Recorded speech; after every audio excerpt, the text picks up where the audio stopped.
انسان کی نحوست کا تعلق اس کے اپنے عمل سے ہے، جبکہ عموماً وہ یہ سمجھتا ہے کہ نحوست کہیں باہر سے آتی ہے. چنانچہ وہ کبھی کسی انسان کو، کبھی کسی جانور کو، کبھی کسی عدد کو اور کبھی کسی مہینے کو منحوس قرار دینے لگتا ہے. عربی میں نحوست کے لیے لفظ طیرہ استعمال ہوتا ہے جو طیرن سے ہے، جس کے معنی ہے پرندہ. عرب چونکہ پرندے کے اڑانے سے فال لیتے تھے، اس لیے طائر بدفالی کے لیے استعمال ہونے لگا، یعنی برا شگون، بیڈ اومن. اسلام میں کوئی دن، جگہ یا انسان منحوس نہیں، بلکہ دراصل وہ انسان کا اپنا طرز عمل، رویہ، اخلاق اور طریقہ ہوتا ہے جو اس کے لیے مختلف آزمائشوں کا سبب بن جاتا ہے. ارشاد باری تعالی ہے، ما اصابک من حسنۃ فمن اللہ وما اصابک من سیئۃ فمن نفسک. کوئی بھلائی جو تمہیں پہنچے تو وہ اللہ کی طرف سے ہے، اور کوئی برائی جو تمہیں پہنچے وہ تمہارے اپنے نفس کی طرف سے ہے. عام طور پر انسان یہ سمجھتا ہے نحوست باہر سے آتی ہے، یہ انسان منحوس آ گیا، یہ بلی کالی منحوس ہے، اس نے رستہ کاٹ دیا، اور یہ کوا بڑا منحوس ہے کالا، یہ بول پڑا، اور یہ فلاں عورت بیوہ ہے تو وہ بڑی منحوس ہے کیونکہ اس کی وجہ سے اس کا شوہر مر گیا، وغیرہ وغیرہ. یہ سب باتیں بیکار کی باتیں ہیں. نحوست باہر نہیں ہوتی، نحوست انسان کے اپنے اندر ہوتی، اور اپنے اندر کس وجہ سے ہوتی ہے؟ اس کے اپنے عمل کی وجہ سے. ہمیں اس مہینے کے بارے میں خصوصی طور پر پتہ ہونا چاہیے، اور پھر جو توہمات اور شگون اور جو غلط قسم کی باتیں ہم نے اس سے منسوب کر رکھی ہیں، ان سب سے ہمیں باہر نکلنا چاہیے. جہاں تک سفر کے مہینے میں بلاؤں کے اترنے کا تعلق ہے، تو اس قسم کی کچھ باتیں اور کچھ خیالات اہل عرب کے ہاں بھی پائے جاتے تھے. عربوں کے ہاں بھی یہ باتیں پائی جاتی تھی. اس کی کیا وجہ تھی؟ آپ دیکھیں نا، ٹھیک ہے ہم مان لیتے ہیں ہمارے دین میں تو کچھ نہیں بتایا گیا، لیکن آخر پھر وجہ کیا ہے؟ لوگوں نے اس کو منحوس سمجھ کیوں لیا؟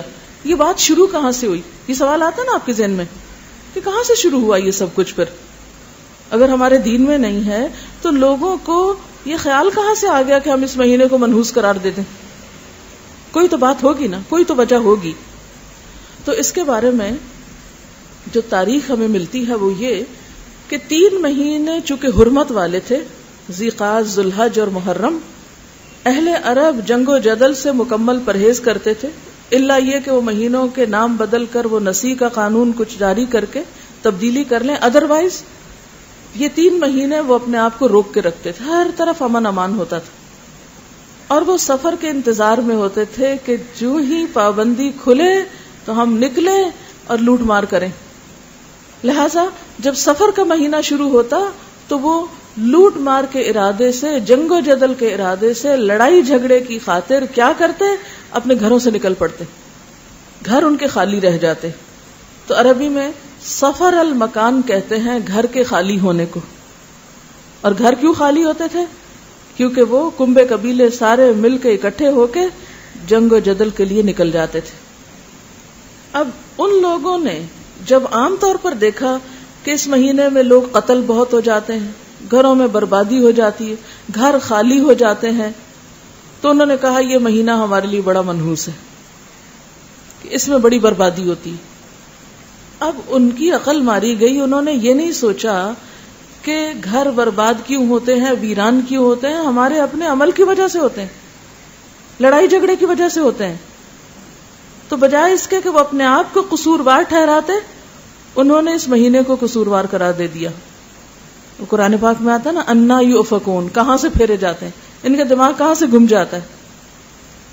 تو اللہ سبحانہ و تعالی نحوست کے بارے میں قرآن پاک میں واضح طور پہ فرماتے ہیں، وَكُلَّ إِنسَانٍ أَلْزَمْنَاهُ طَائِرَهُ فِي عُنُقِهِ وَنُخْرِجُ لَهُ يَوْمَ الْقِيَامَةِ كِتَابًا يَلْقَاهُ مَنْشُورًا اقرأ کتابک کفا بنفسک اليوم علیک حسیبا. کیا معنی اس کا؟ ہر انسان کا شگون ہم نے اس کے اپنے گلے میں لٹکا رکھا ہے، اور قیامت کے روز ہم ایک نوشتہ اس کے لیے نکالیں گے جسے وہ کھلی کتاب کی طرح پائے گا. اور کیا کہا جائے گا؟ پڑھ اپنا نامہ اعمال، آج اپنا حساب لگانے کے لیے تو خود ہی کافی ہے. گویا انسان کا نامہ اعمال کہاں ہے؟ خود اس کی اپنی گردن میں ہے. اور انسان کی نحوست کس میں ہے؟